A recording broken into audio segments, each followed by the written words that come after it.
Very good morning, good afternoon, good evening, my dear friends. Welcome to my channel, The Morning Man Abroad. असीम भारद्वाज आज morning walk करते करते इस video को बना रहा हूँ क्योंकि टाइम थोड़ा कम है मेरे पास। और इस वीडियो में आज हम बात करना चाहते हैं वीज़ा एग्जाम्शन के बारे में इंडियंस के लिए। ओके, सबसे पहले मैं इस वीडियो में डिस्कस करने जा रहा हूँ आपके साथ एंट्री रिक्वायरमेंट्स, क्योंकि मुझे नहीं पता कितने लोग वीडियोज़ देखते हैं, मिस कर देते हैं या पूरी देखते हैं, तो फिर भी सवाल आते हैं मुझे। तो इसलिए मैंने वीडियो हालांकि पहले भी बनाई है एंट्री रिक्वायरमेंट्स पे जो अपडेटेड है। हालांकि कोई चेंजेस नहीं है, लेकिन इस वीडियो में एक नई वीडियो के तौर पे, रिवाइज वीडियो के तौर पे उसे भी हम डिस्कस कर लेते हैं। ओके, आगे बढ़ने से पहले थोड़ा सा टाइम निकाल के चैनल को ज़रूर सपोर्ट करें। So please subscribe to this YouTube channel the morning man abroad और इस वीडियो को ज़रूर लाइक करें। तो सबसे पहले मैं आपको बताऊँ कि क्योंकि ये वीडियो वीज़ा एग्जाम्शन पे है, वीज़ा एग्जाम्शन की पॉलिसी थाईलैंड ने दिसंबर 2016 को लॉन्च की थी, जिसके अंदर कुछ लिमिटेड कंट्रीज़ थी पहले, और ख़ासकर यूरोपियन और अमेरिका रीजन से कंट्रीज़ थी। 19 कंट्रीज़ थी और वो लिस्ट बढ़ते बढ़ते 64 की हो गई। अब मैं पहले थोड़ी सी एंट्री रिक्वायरमेंट्स के बारे में बात कर लेता हूँ। तो आप लोगों को पता है कि थाईलैंड पास जो है स्क्रैप कर दिया गया था, उसकी ज़रूरत नहीं है। मेडिकल इंश्योरेंस भी साथ में हटा दी गई थी, लेकिन इसका मतलब ये नहीं है कि आप इंश्योरेंस ना लें। इंश्योरेंस ज़रूर लें, आप कैरी करें मेडिकल इंश्योरेंस जो कोविड के एक्सपेंसेस कवर करती हैं। लोग बार बार पूछते हैं, अभी भी पूछते हैं मुझसे, तो आप एक बार वीडियो का डिस्क्रिप्शन चेक कर लें, वहाँ पे आपको लिंक मिल जाएगा और वो इंश्योरेंस आप इजीली, आसानी से और सस्ते दामों में ले सकते हैं। ठीक है ना। अब आगे अगर मैं वैक्सीनेटेड ट्रैवलर्स की बात करूँ तो कोई भी प्री डिपार्चर टेस्ट उन्होंने नहीं कराना है, कोई भी ऑन अराइवल टेस्ट उनका नहीं है। आपको सिर्फ अपने वैक्सीन के सर्टिफिकेट्स कैरी करने हैं और कहीं रजिस्टर नहीं करना, कहीं ऑनलाइन पोर्टल पे रजिस्टर कुछ नहीं करना। आपने हार्ड कॉपीज़ आप उसकी ले जाना। जो लोग 18 साल के हैं या 18 साल से ऊपर के हैं, उनके लिए वैक्सीन मैंडेटरी है, 2 डोजेस। बूस्टर डोज के बारे में एंट्री रिक्वायरमेंट्स में कुछ भी स्पेसिफाइड नहीं है। तो काफ़ी लोग पूछते हैं कि क्या हम बूस्टर डोज लगवा लें। मैं आपको रिकमेंड करता हूँ आप लगवा लें, लेकिन जो एंट्री रिक्वायरमेंट्स है, गाइडलाइंस हैं, उसके मुताबिक अभी बूस्टर डोज मैंडेटरी नहीं है। ऑलराइट, तो 2 डोजेस सफिशिएंट है आपके लिए। ध्यान रहे कि आपकी जो सेकंड डोज है और डेट ऑफ ट्रैवल में 14 दिनों का गैप होना चाहिए। तो वैक्सीनेटेड ट्रैवलर्स को क्या करना है, सिर्फ अपना जो ओरिजिनल पासपोर्ट है वो कैरी करना है, वैक्सीन के सर्टिफिकेट्स कैरी करने हैं और मेडिकल इंश्योरेंस आप ले लेना। ओके, चाहे वो कोई पूछे ना पूछे। वीज़ा आपको पता है, वीज़ा आपके पास होना चाहिए, और वीज़ा के ऑप्शंस आपके पास स्टिकर वीज़ा भी है, ई वीज़ा ऑन अराइवल भी है और वीज़ा ऑन अराइवल भी है। फ्री वीज़ा या वीज़ा एग्जाम्शन, उसके बारे में बात करते हैं अभी, और उसमें भी डिटेल में थोड़ी सी मैं बात करना चाहूँगा आज। उसके बाद जो बच्चे 5 साल से 17 साल के बीच के हैं, अगर वो इंडिपेंडेंटली ट्रैवल करते हैं, ठीक है, उनके पेरेंट्स मान लो भेज देते हैं उन्हें, तो उस केस के अंदर उनको 1 डोज लगी होनी ज़रूरी है वैक्सीन की, और उसमें भी 14 दिनों का गैप होना ज़रूरी है। ऑलराइट, लेकिन वही बच्चे उसी एज ग्रुप के जो 5 साल के हैं, 5 साल से लेके 17 साल तक के हैं, उसके बीच के हैं, those are covered by their vaccinated parents. बहुत बार मैंने ये चीज़ कही है, तो आज हम फिर वही बात कहते हैं कि बच्चे जो हैं कवर्ड हैं आपके, अगर वो वैक्सीनेटेड पेरेंट्स के साथ जा रहे हैं और खुद वो अनवैक्सीनेटेड है। ठीक है ना, समझ में आ गया। मैं अपने चैनल पे थाईलैंड सीरीज़ भी रन कर रहा हूँ। अगर आप व्लॉग्स वगैरह एंजॉय करते हैं तो प्लीज़ हर संडे को मैं वीडियो पोस्ट करता हूँ, तो ज़रूर जाके उसे देखें, सपोर्ट करें और एंजॉय करें इस वीडियो को। बहुत अच्छी वीडियोस अभी चल रही हैं, चियांग माई की सीरीज़ में रन कर रहा हूँ अभी चैनल पे, और आगे बैंकॉक की भी आएंगी। ऑलराइट, मोस्ट इम्पॉर्टेंटली, अगर आप वापस आ रहे हैं ट्रैवल करके बच्चों के साथ, अगर आपका बच्चा 5 साल से नीचे का है, उस केस में RT-PCR टेस्ट नहीं कराना है।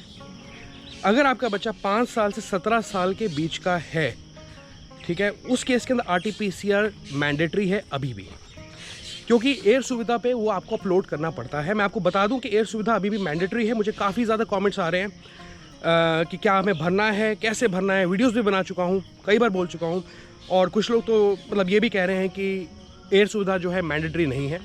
तो एयर सुविधा जो है अभी भी मैंडेटरी है। जो इंटरनेशनल अराइवल गाइडलाइंस है अभी इंडिया की, वो रिवाइज नहीं हुई हैं, उसमें अभी भी क्लॉज है, और वो क्लॉज ये कहता है कि एयर सुविधा सभी पैसेंजर्स ने भरना है जो भी इंडिया आ रहे हैं। इंडियन पैसेंजर्स पासपोर्ट होल्डर्स के लिए कोई ज़्यादा इशू नहीं अगर वो वैक्सीनेटेड हैं। वैक्सीन के सर्टिफिकेट्स आपको अपलोड करने पड़ते हैं। और अगर बच्चों के केस में आपको RT-PCR टेस्ट कराना है या अनवैक्सीनेटेड लोग एंटर कर रहे हैं उस केस में RT-PCR टेस्ट आपको अपलोड करना पड़ता है सुविधा पे। तो एयर सुविधा का ध्यान रखें, उसकी वीडियो है स्पेशल, मेरे चैनल पर पूरा डेमो दिया है, उस वीडियो को भी आप ज़रूर जाके देखें। आगे बात करते हैं जो लोग अनवैक्सीनेटेड है। अनवैक्सीनेटेड लोगों के केस के अंदर ओरिजिनल पासपोर्ट उनके पास होना ज़रूरी है। अपनी होम कंट्री से आप RT-PCR टेस्ट करवा के चलें या एंटीजन टेस्ट भी करवा सकते हैं। RT-PCR टेस्ट की वैलिडिटी 72 आवर्स की होती है, एंटीजन की वैलिडिटी आपकी होनी चाहिए 24 घंटे की, ठीक है। उसी दौरान आपने थाईलैंड में पहुंचना है इमिग्रेशन के दौरान, ठीक है। अब यहाँ पे इम्पॉर्टेंट चीज़ ये है समझने वाली कि कुछ केसेस में क्या है कि लोग ये भी सोचते हैं, कुछ सवाल भी आते हैं मुझे ऐसे कि क्या मैं RT-PCR टेस्ट थाईलैंड में करा सकता हूँ। आप करवा तो सकते हैं थाईलैंड में, पर आपको एक्सपेंसिव पड़ेगा, पहली बात। दूसरी बात, आपको एक इशू आ सकता है इंडिया से निकलने से पहले या कहीं से भी निकलने से पहले कि जो आपका एयरलाइंस है जिसके थ्रू आप ट्रैवल करेंगे वो आपको एयरपोर्ट पे ही रोक लेंगे चेक इन के दौरान। आपको चेक इन नहीं करने देंगे अगर आपके पास RT-PCR रिपोर्ट नहीं है। ऐसे केसेस सामने पास्ट में आए हैं और आगे भी आ सकते हैं, ठीक है। तो एडवाइस मैं आपको यही करता हूँ कि अगर आप अनवैक्सीनेटेड हैं, RT-PCR टेस्ट या एंटीजन दोनों में से कोई एक टेस्ट अपनी होम कंट्री से करा के ज़रूर चलें, ओके।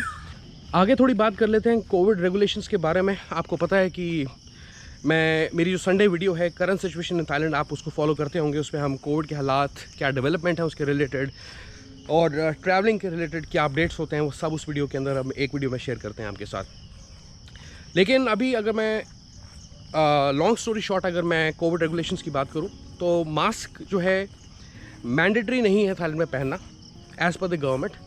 लेकिन गवर्नमेंट ये आपको रिकमेंड करती है कि अगर आप इंडोर लोकेशंस में जाते हैं, वेन्यूज़ में जाते हैं, तो वहाँ आप मास्क पहने, जैसे कि शॉपिंग मॉल हो गया या मूवी थिएटर हो गया किसी किस्म का, राइट।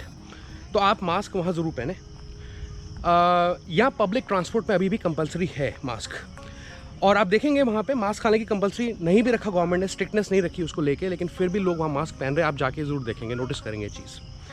तो ये है कोविड रेगुलेशंस के बारे में जो जितना आपको जानने की ज़रूरत है। फिगर्स की अगर मैं बात करूँ तो 2-2.5 हज़ार केसेस पर डे का जो है एवरेज है इस वक्त यहाँ बना हुआ है, ओके।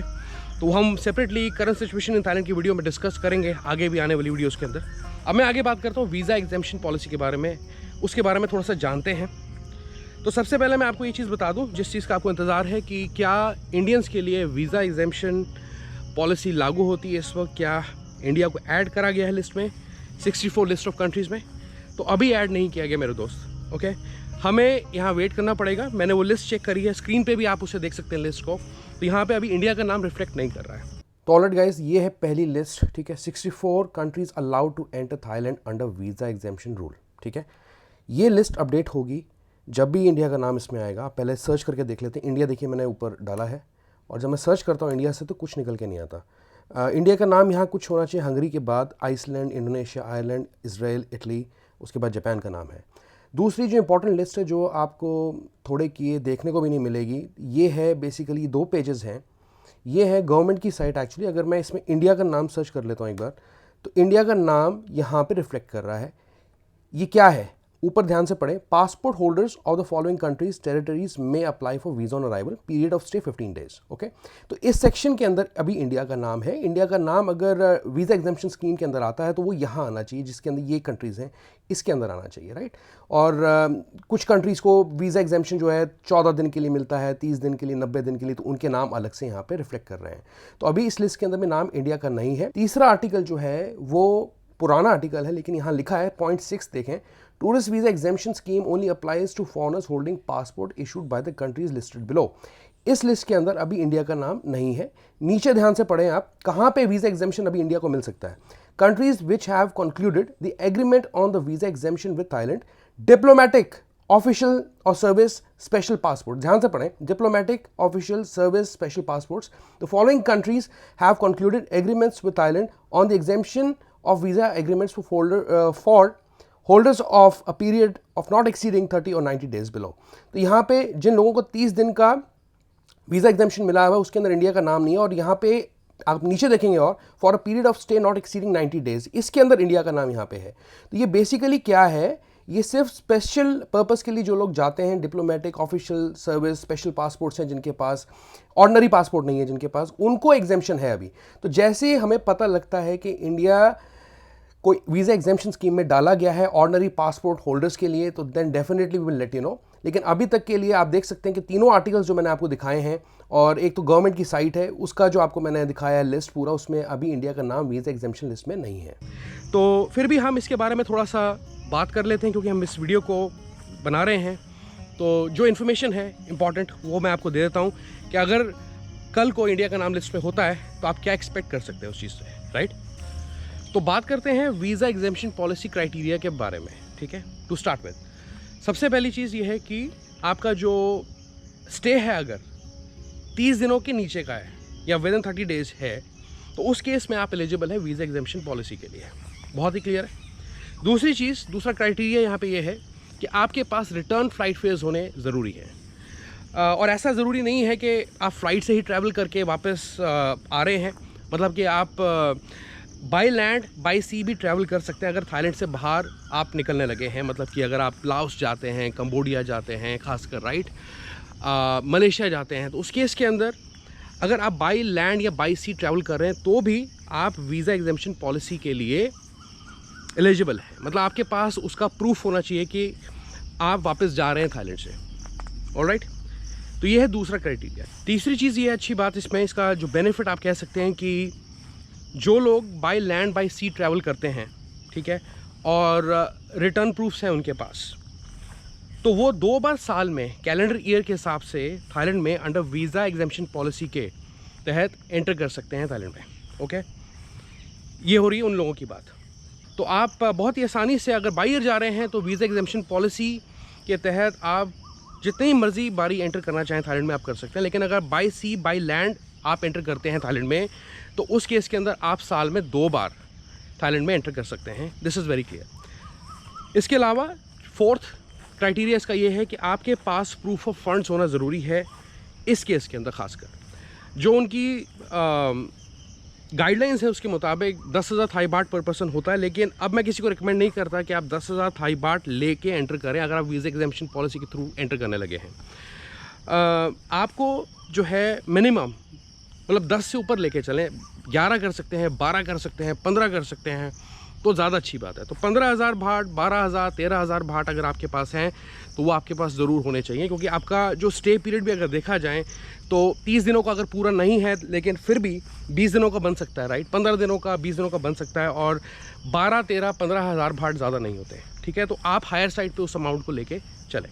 अच्छा, तो एक इंपॉर्टेंट कैच मैं आपको बता दूं यहाँ पे कि जो लोग सदर्न थाईलैंड के थ्रू अगर एंटर करते हैं, मतलब मान लीजिए आप मलेशिया से एंटर करते हैं और फुकेट, कराबी विज़िट करते हैं, इस साइड अगर आप आते हैं, तो ऐसा हो सकता है कि आपको कुछ फ़ीस देनी पड़े अगर आप वीज़ा एग्जेम्पशन पॉलिसी के तहत एंटर करना चाहते हैं थाईलैंड में, ठीक है।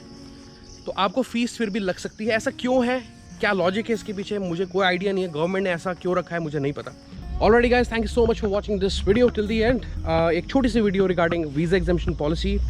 हालांकि इसमें कोई गुड न्यूज़ नहीं है अभी हमारे लिए, लेकिन फिर भी मैं थोड़ी सी गुफ्तगू आपके साथ करना चाहता था और आपको बताना चाहता था कि इसके रूल्स, इसके नॉर्म्स, इसकी टर्म्स एंड कंडीशंस कैसी सी रहती हैं, आप क्या एक्सपेक्ट कर सकते हैं जब इंडिया का नाम इस लिस्ट के अंदर आ जाएगा।